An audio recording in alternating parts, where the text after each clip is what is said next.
Gives me great pleasure to welcome Jody and Jules to this session. I've been doing some work with Jody and Jules this year, developing some materials for Census at School, and the materials that they've developed are amazing. And I said to them, I said, we'd really love you to share what you've done with other teachers. And so they both agreed to come along and do the session. So I'm going to hand over to the two of them now, but thank you both. And I will obviously thank you again at the end. Thank you.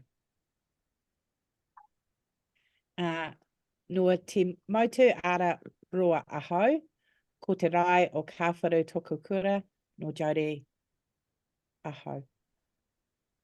I am Jody Hayes and I live at Waiheke and I teach at Grayland School currently. Yeah, kia ora tātou, no te atatu ahau, ko Rutherford Primary toku kura, ko Jules Coop toku ingoa.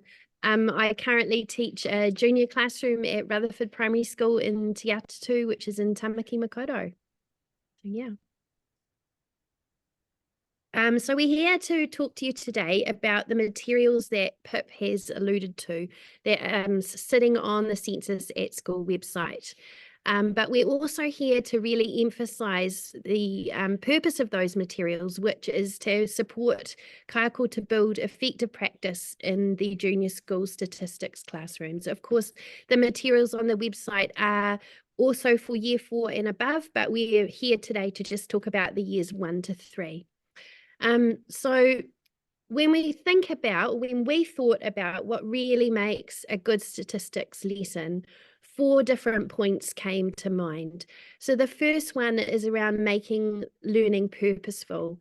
And I think too often as kako, and I know I do this, I decide that I'm really interested in something and therefore I'm going to design a lesson around it. We actually need to get into the shoes of our akonga and think about what is relevant for them. So is it the countdown Disney cards that are coming out at the moment? Is it the Pokemon cards? Or what's going on in their lives? The other aspect to think about is the concepts, like maybe the STEM concepts or whatever the topic is that's happening in your classroom, because I know that children's passions develop quite deeply within those contexts too. The second point is around their literacy learning and vocabulary development. So there's 2 parts to that as well. There is the vocabulary that is topic specific to statistics within the actual teaching, but there's also the vocabulary that sits within the context that you're applying the statistics to. And especially with ESOL learners, it's such an important, valuable part of the lesson.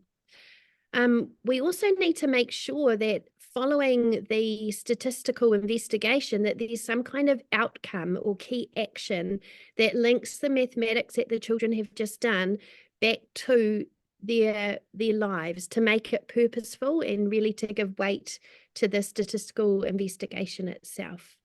And then the fourth part is around our PBDAC cycle. Pip, if you just go to the next slide. Thank you. So this is the PBDAC cycle. I know many of you have probably seen it before. It's basically a 5-phased approach to the teaching of statistics.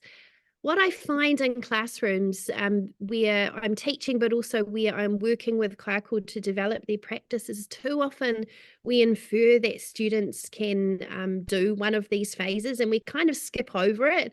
We actually need to go back and really basically make sure that we're not assuming anything and really delve into each of these phases properly and thoroughly in order to give our akonga the learning experience that they need to really feel the impact of a statistical investigation. Is there anything you want to add to that, Jody? Just that we at my school we noticed that when we don't talk about this as a team before we start going off into our classrooms, the piece that our teachers don't do so well is the plan part. So we have a problem and then we move straight to data and we get stuck a bit in data for a long time. We might do a bit of analysis and then it goes kind of back to a new problem. So yeah, the use of the whole cycle is really important, and not assuming that just because they're an experienced teacher that they will naturally do that, but actually to bring it out and plan that as a team together. Okay. So Pip, if we could go to the next slide, please. Thank you. Jules and I are both real actual junior classroom teachers. I'm currently teaching in a collaborative space with 2 teachers, and we've got a lot of new entrant children at the moment. And so we've been thinking about statistics in a way that we do some little dips throughout the year, so that we have got some big focuses, but then we also have a longitudinal focus, so that a new entrant child, or a child in any classroom really, doesn't just get that one chance of becoming an expert at using the PPDAC cycle and being able to understand statistics. And so if you have some focus lessons, we've suggested 2 or 3 per term, depending on your school and your needs, and then a longitudinal investigation, and then some maintenance activities. And we've actually been working with Pip, and we have got some suggestions for that are available on the Census at School site that we'll share with you this morning, or this afternoon, sorry, as a suggestion to help you with your planning at your school. And it really comes from what we think would be useful at our schools with our learners. We've particularly tried to plan and think about New Zealand learners in lots of different school contexts. We happen to both be at a big city schools at the moment, but I grew up in a very tiny Southland rural place, and so we think of all of those out of the way places. And so our lesson suggestions, we're hoping there'll be something from the selections that would be wonderful, no matter what community you live in New Zealand. Yeah. Just with the longitudinal statistical investigation, we feel this is really important because it tells a story, or a data story, across time. So children are able to connect with a lesson at the beginning of the year, but then see how the data grows or change in some way, depending on an action or something that's happening. And we'll talk about a little bit more about that later. So, so that's why we feel that's important. Yeah. Okay. Next slide, please. Okay, so these are the 3 year level longitudinal suggestions from us, which are available on the Census at Schools site. And you will see similarities on the layout for all 3 of the years, so that you can make sense of them quickly. There is a longitudinal activity, one of the lessons we're going to talk about this morning, which is Fabulous Feet, and then the focus lessons we have split into what we think makes sense, but you could take them in any order you like, or supplement them with other things. And then maintenance activities that are about that rich oral language and can be put into other parts of your day, like your play-based learning, so that they're getting lots and lots of opportunities to practice and use for themselves that language that you're developing in your more focused lessons. So if you skip, there's the year 2 suggestion and the year 3 suggestion. So as Jody said, they're available to you on the Census at School website. The links there will be clickable, so you can pop in and have a look. Some of the lessons we've designed ourselves, some have come from NZ Maths, and those links will now take you to Tahurangi.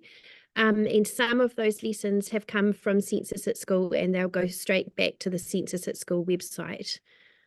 You'll note that threaded through here is mention of data cards. It's an absolute must-do resource to go and investigate. We'll talk a little bit more about that soon.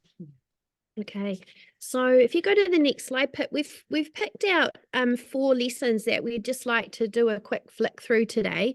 The first one is a lost teeth lesson, and that's designed for our year 2 ākonga. Year 2, because that's when kids start losing their teeth. If you do it with year 1s, you're not going to get enough data. And if you do it with year 3s, once again, because it's longitudinal, your data is going to be quite stagnant. There's not going to be a lot of movement. I've been really blessed this year to have a composite class. So we've got our year 2s and our year 3s.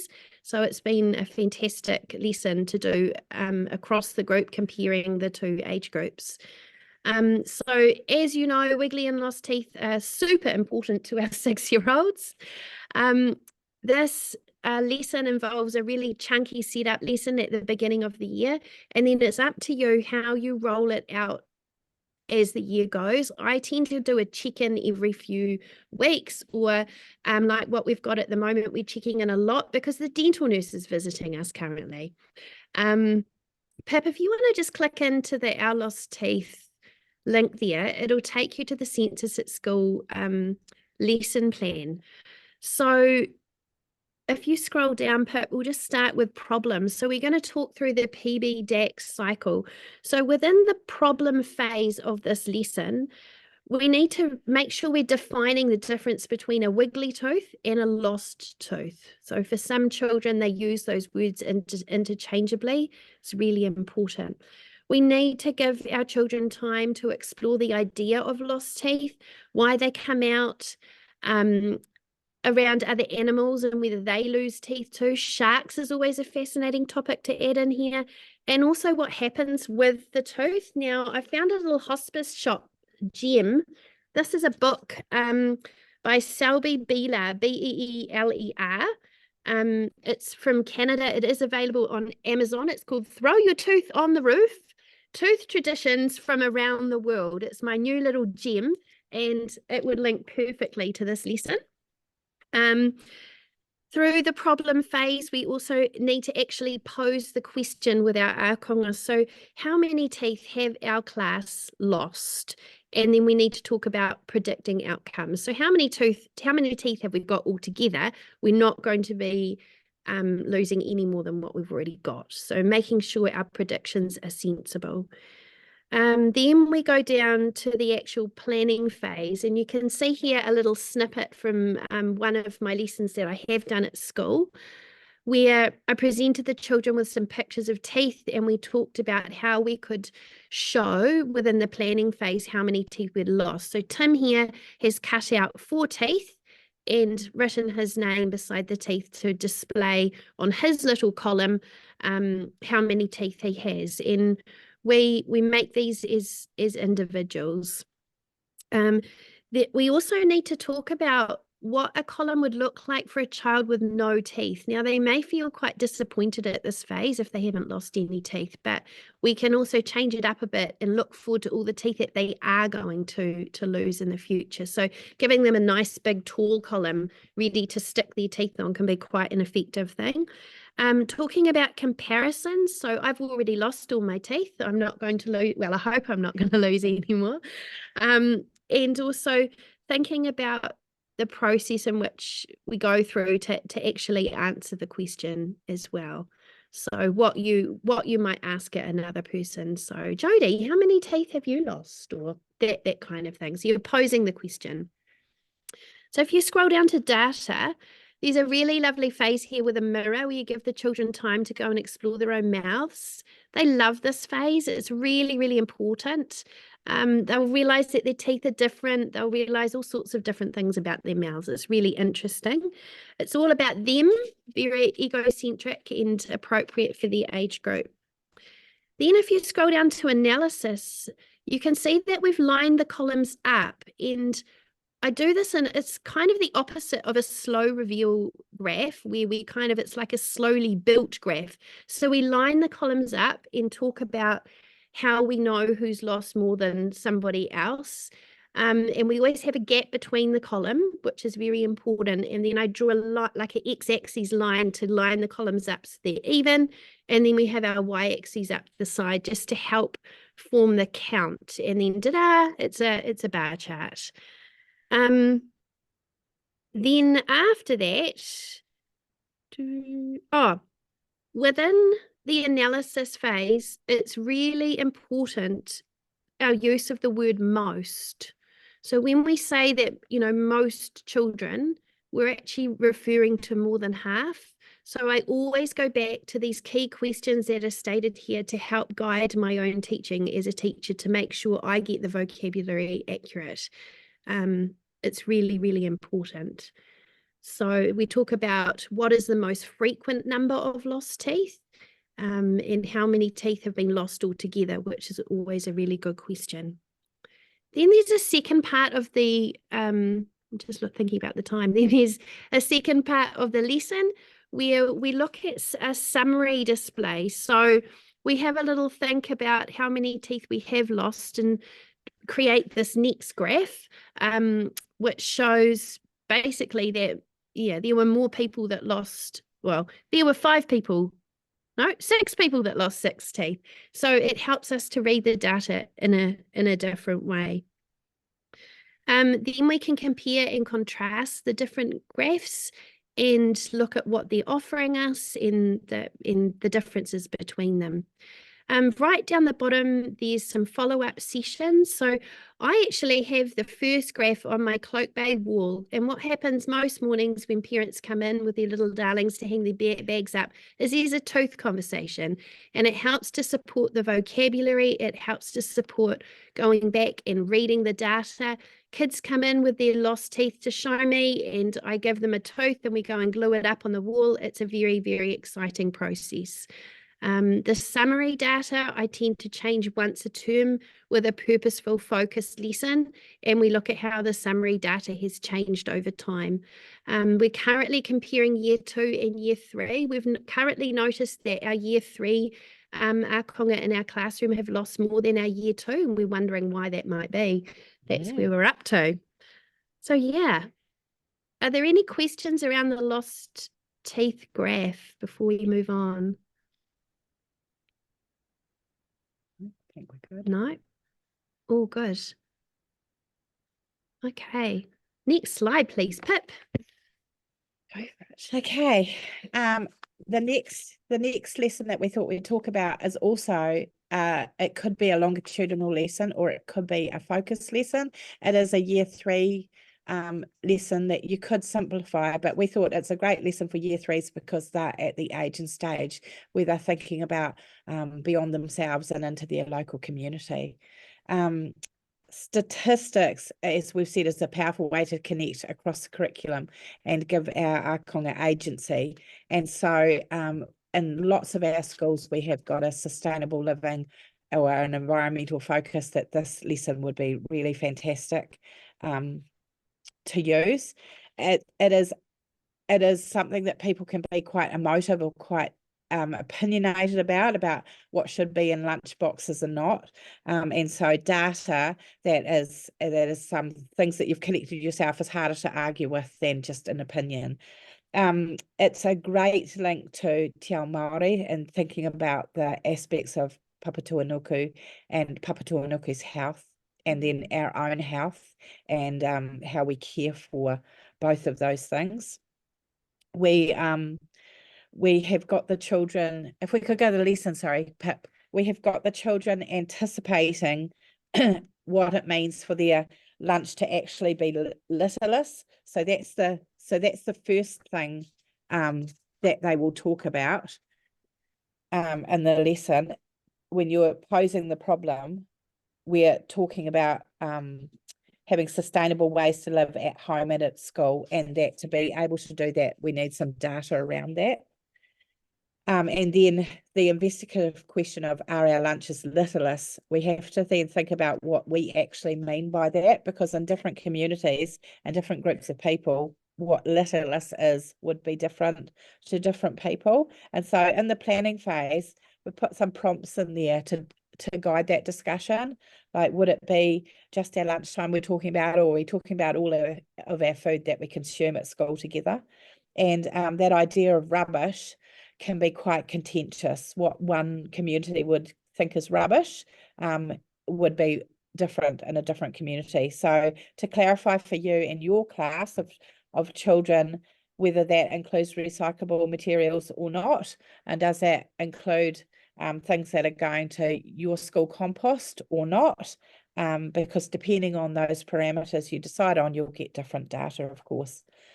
And then we have got some suggestions for you for how you could collect and count that litter, and that you could do that in several different ways depending on your children and what you've got available. So you could literally do a count, or you could do it by weight. And each of the ways, as with anything, has some pros and cons to it.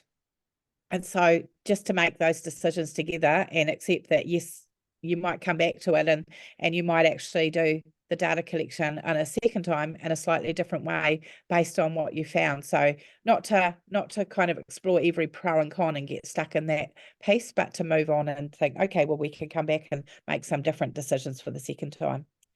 In this lesson, there's a recording sheet for you. So we've tried to provide everything that we think you would need to take the lesson, including a data sheet. And you'll find that in all the Census at School lessons that all of the teachers have created. We've tried to make it you can push print on the lesson. It's got every part you possibly need, so that you can use it just as it is, or you can adapt it if you have got some fabulous whiz-bang way of doing that. The role of the teacher in this lesson, particularly in the analysis phase, is to make sure that the students are guided to have the discussions in the widest way, but looking at the data they've actually collected. Because when it's a subject or a topic that they might be talking about at their home life, about litter and what to do with litter, we want to make sure we're really going back and talking about the problem and the process that we were talking about in class. So your role as the teacher is really important to guide the thinking, to have the discussion about what the things you plan to do. And then right near the end, we have got a suggestion for how you might organise your week so that you can collect the data. Well, you can do the whole cycle, but you can collect your data, but where it might be some more interesting data. So we have suggested that you might not start your data collection on a Monday and finish on a Friday, but you might actually start your investigation on a Thursday for your planning, and then your data collection Monday, but make sure that you're collecting some data on different ways, because when we were talking about this sort of lesson, Jules and Pip and myself were talking about how our lunches personally are slightly better on a Monday. And by the time you get to Friday, it's like, what's in the pantry and what have you grabbed, and you're a bit tired, and they might be more packet things. So there might be some more interesting data for us looking at it later in the week. So we just thought we'd mention that so that you thought about the broadness of that. And also, if you have got a school where there is where lunch is provided for you, or where food conversation would be a bit controversial, we've also put some suggestions for you in the notes so that you could still do an investigation such as that, but it wouldn't necessarily use the children's lunches actually on the day from your class. And then finally, because it's interesting, we all talk about food, we've got a link there that says types of lunches around the world, which just takes you to some really super interesting little discussions that you could have more broadly around what do other children in other places around the world eat, which we thought was, you could just go on forever about that, looking at that. So that's all for us from that lesson. Okay. Next slide, please, Pip. Okay, so this is another of our focus lessons that we've developed. Now, there's actually 2 lessons on Census at School that we've developed. Both are about pizza. One is called the Perfect Pizza Party, and it's aimed at a Year 1 class. This one is called Pineapple on Pizza, and it's aimed at a Year 3 level. However, the nature of our classrooms is often we are catering for a differentiated environment. You could very easily run these 2 lessons concurrently. So Pete the Cat and the Perfect Pizza Party is where the Year 1 lesson starts. It's there is an online resource as well within that plan that links. Whereas Pineapple on Pizza starts with looking at the controversy around fruit on pizza around the world for our Year 3 students. So, it would be very easy to do both of those things and provide that really rich context to get started. I just want to mention the role of literacy within our statistical investigations, both the vocabulary, but also building their understanding and bringing that mathematical understanding back to what does a statistical investigation actually mean for our children. I see a little question there. Pip, did you integrate these? Oh, can you bring that up, Pip? Hang on. Can we bring it up? I can yell it out if you want. Go for it, Donna.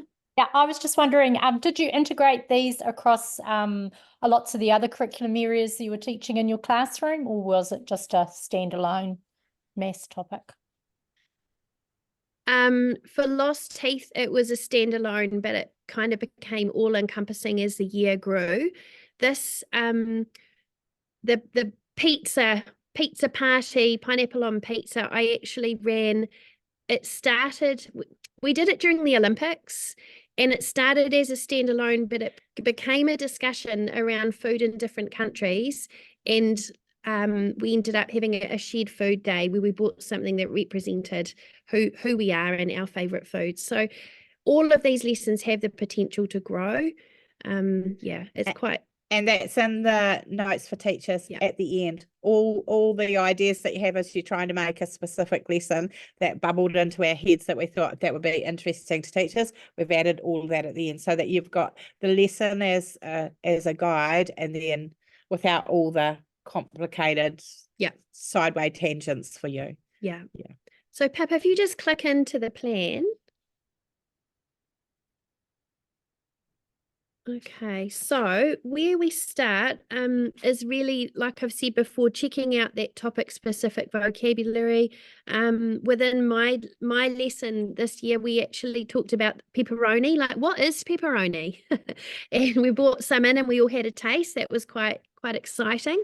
But also posing our statistical question. Now, the question on the lesson talks about girls and boys. I changed that up because of the nature of my classroom. I'm lucky in that I have years 2s and 3s. So we do our year 2 and year 3, our konga prefer pineapple on their pizza or not. That was our question. So we changed it up because of the nature of the kids that I teach. We also did a big emphasis on predicting the answers. So I asked children to use like a sentence frame. So I think that most people would like pineapple on their pizza because everyone in my family likes pineapple on their pizza. Yeah. So the I think statement with a because, and that was really powerful, adding that in there. Within the planning phase, I did it pretty much exactly as it is here in the lesson.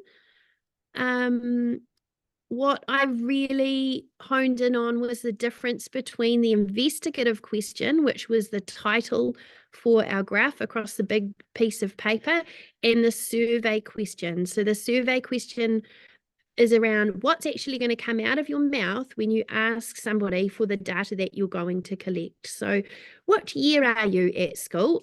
Or are you year 2 or year 3? Followed by, do you like pineapple on your pizza? So that was a really important part of what we did. Then we went and collected the data. Oh, sorry, Pip, I'll just fold back a little bit. So we talk about yes and no, but also for the children that might not have ever tasted pineapple before or may not have had pineapple on their pizza, there's the no preference category, and that became really important, especially for children that were unsure if they liked it or not, which seemed quite typical of some of my kids. It's like we didn't want to really spend a lot of time in that space. It's like, not a problem, you're under no preference. So that was a really powerful part as well. We got to move into the mathematics and leave that decision making for another time. So if we scroll down to data, it's really important for the second part, because there's 2 lessons here within this lesson plan. It's really important that when the children are creating their own data card, that we follow the instructions, because it links to the second lesson. So they need to create a data card. If they like pineapple, they need to draw a pineapple on their post-it note. if they don't want pineapple on their pizza, they need to leave it blank. And if they're not sure, that's when they do a question mark. This links to the data cards, and if we can get this bit right, it helps with their interpretation of the data cards later on.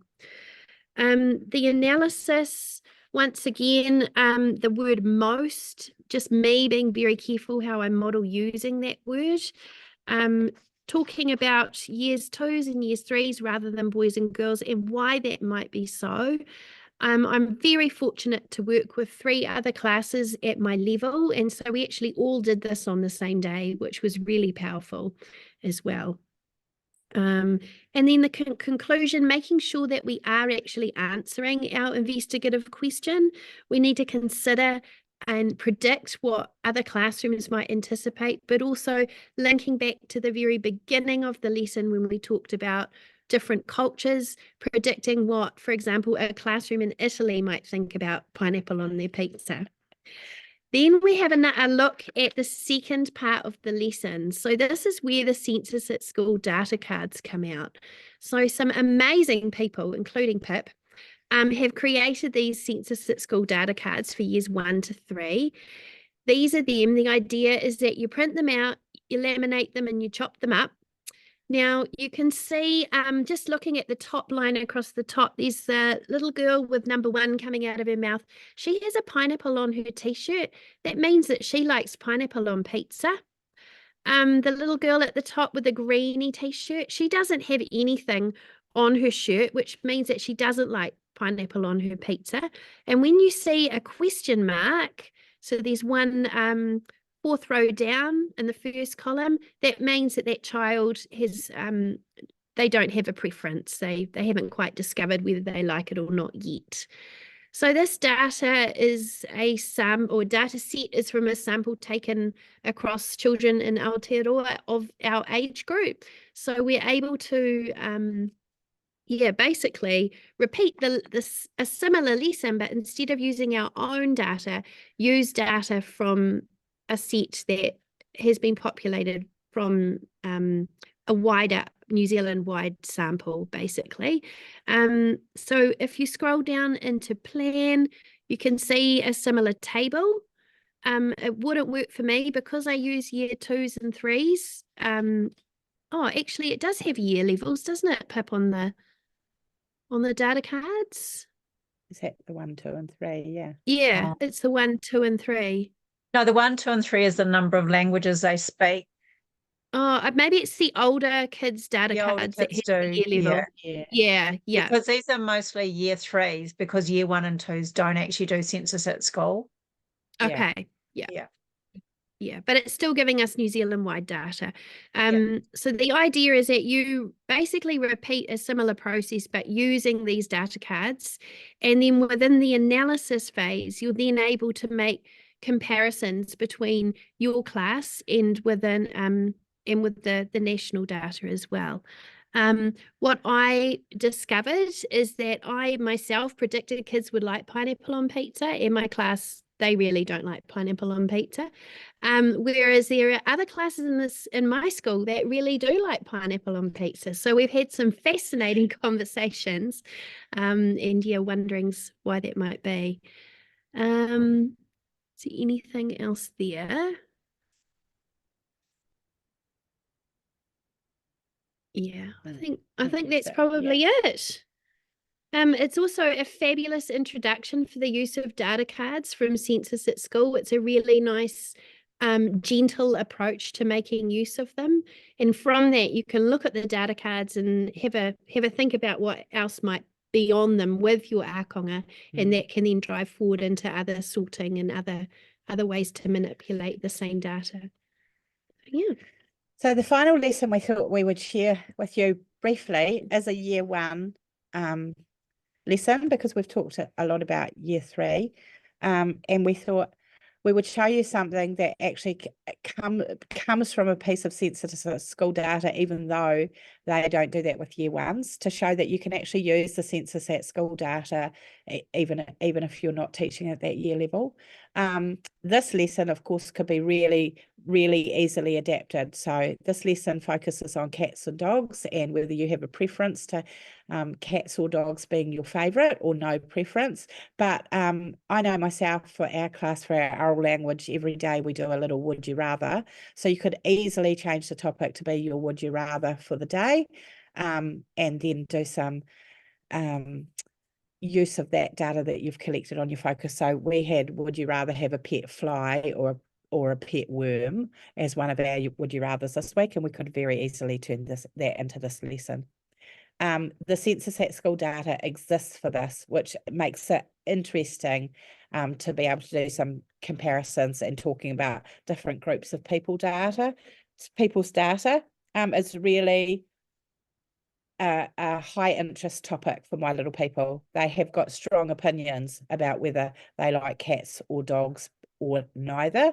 And I'm sure that's very true for many of our students across New Zealand.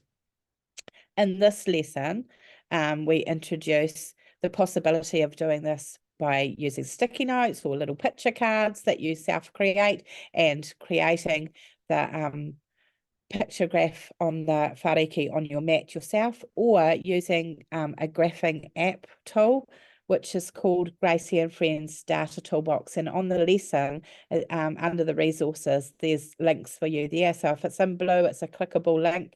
So there's the Google Slides, there's the Gracie and Friends Data Toolbox that takes you straight to the free app to be able to download and use with your children, and then it takes you to the specific piece of Census at School data for that lesson.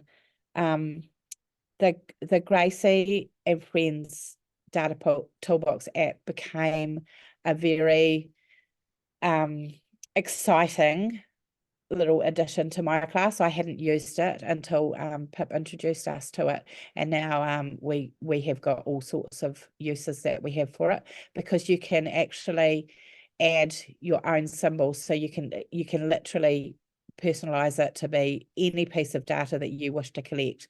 And so there's some pre-done ones, and you can put your own pictures in, which is really fantastic.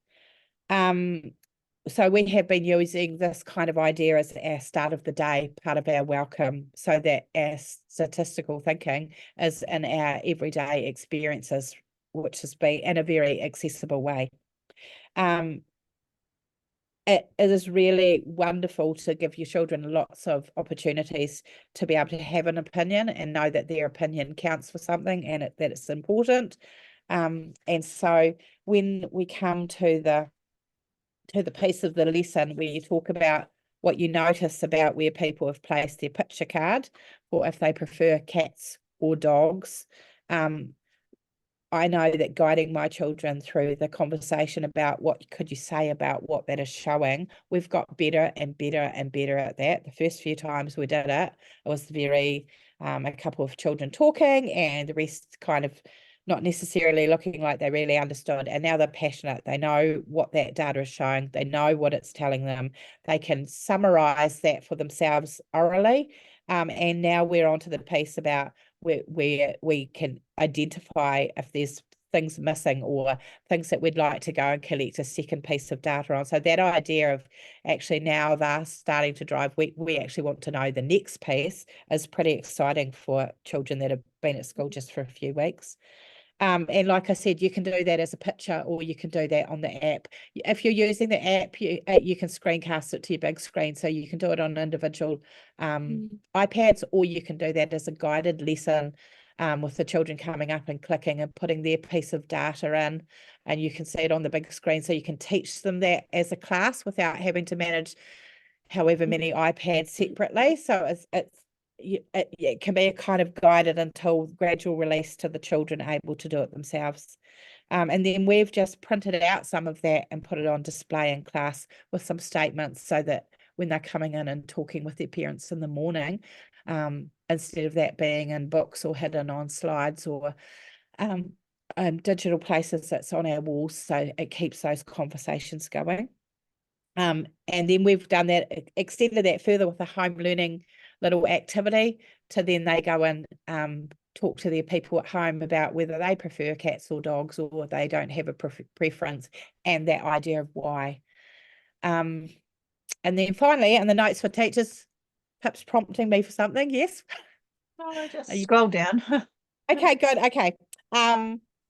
We talked about the differences we noticed between the census at school data and our class data, and we're an inner city right in the middle of Auckland, and so several of our children, although they don't have pets, they have a dream of having a pet, and so they thought it was really great that they could choose to have a cat or they could choose to have a dog, and then they've waxed lyrical about what they would call it, and so those imaginary pets for us have become a big part of our conversation.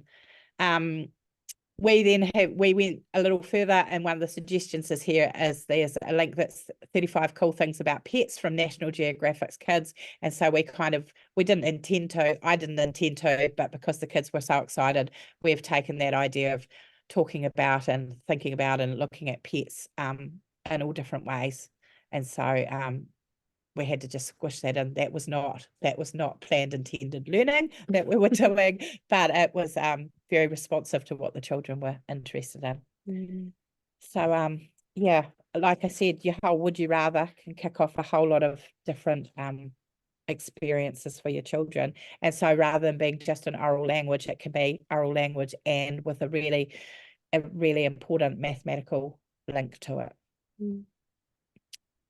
And our final slide. Yeah. Final slide. So yeah, thanks for coming and listening to us today. We hope that what we've given you provided is a gift and that you find it really helpful. We just popped some links here for you just to make it easy to navigate. So when the slides come out, you know what we're talking about. Yeah. So this amazing page has got resources right up all the year levels, but of course, because we live in the world of year 1 to 3, we thought that link that takes you straight to there would be awesome.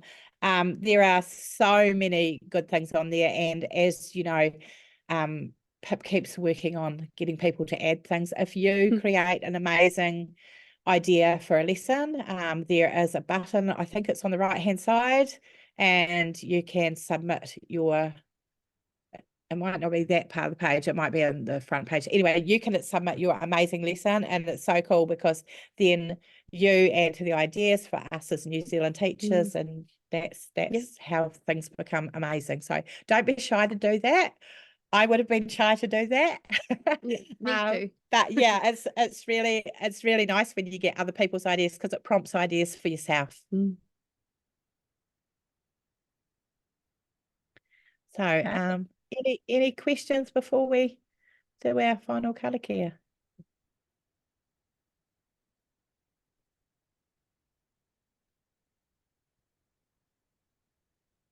No questions. Okay.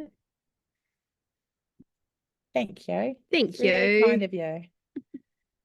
Okay, so I'm just going to thank Jules and Jody, and it was great, you two. Thank you for being brave and sharing. I mean, we had so much fun, didn't we, writing these resources and thinking about what they'd look like and everything like that. So it's really great to just hear even more about them. I've really enjoyed the session. So if people would like to just give feedback to Jules and Jody directly, please do so in the chat.